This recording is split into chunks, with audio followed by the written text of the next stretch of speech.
Каракол жаратылыш паркынын жалпы аянты 38.250 гектарды түзөт. Быйыл бул парк президенттин иш башкармалыгынын карамагына өткөндөн бери алгылыктуу иштер аткарылып жатат. Жолдор оңдолуп, туристтер үчүн ыңгайлуулуктар түзүлүүдө. Учурда жаңы экопосттун курулуш иштери кызуу жүрүп жатат. Ал заманбап талаптарга ылайык курулуп, бул жерден өтүүчүлөр үчүн накталай эмес төлөм системасы ишке кирет. Бул болсо айрыкча кышкы спорт маалында лыжа базасынан жана эс алуу жайларына баруучуларга чоң жеңилдик болот.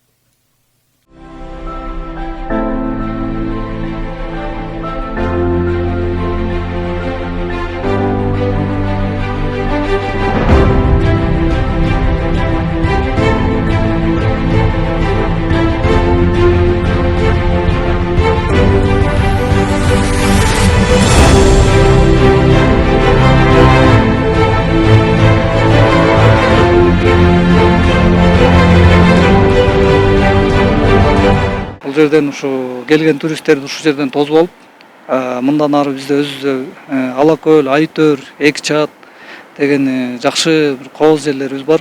Ошол жерлерге ушу чет өлкөдөн көп туристтер келет. Анан ушу биздин жаратылыш парк ушу туризм багытында атайын ушу гидтерди коюп, ушу өзүбүз мындай коопсуздукту карап, өзүбүз алып барып, өзүбүз алып келип, ушу кичине бир аз мамлекетке болсо дагы тыйын түшүргөнгө аракет жасап жатабыз азыр.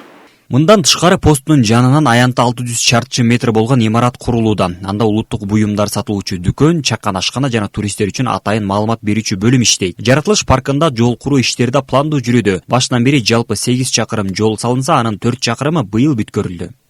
Бизде өзү көйгөй негизи кышкы маалда ушу гарнажный базага лыжа тебүүчүлөр баратканда ошо баягы неме пробка жаралып калчу. Ошол пробканы чечүү максатында азыр биякта 4 тилкелүү жол түзүлүп, 4 шлагбаум турат. То есть машиналар келгенде сразу QR код менен чек алып эле өтө берет, өйдөн көздөй. Бул түшкө чейин өйдөн көздөй 3 полоса иштейт. Түштөн кийин ылдый түшүп келаткандарга ылдыйды көздөй 3 полоса иштейт. То есть баягы өзү контролдук алынат. Эске салсак, жаратылыш паркына кирүү акысы мындай белгиленген: автоунаа үчүн 50 сом, жөө өткөн кыргыз жарандарына 10 сом, чет элдик туристтер үчүн 300 сом. Жаңы экопосттун курулушу 1 ай ичинде жыйынтыкталып, расмий ачылышы өткөрүлмөкчү. Медербек Кеңешев, Нурдин Урманбетов, Мадина Абакирова, Ысык көл жаңылыктары, Каракол шаары.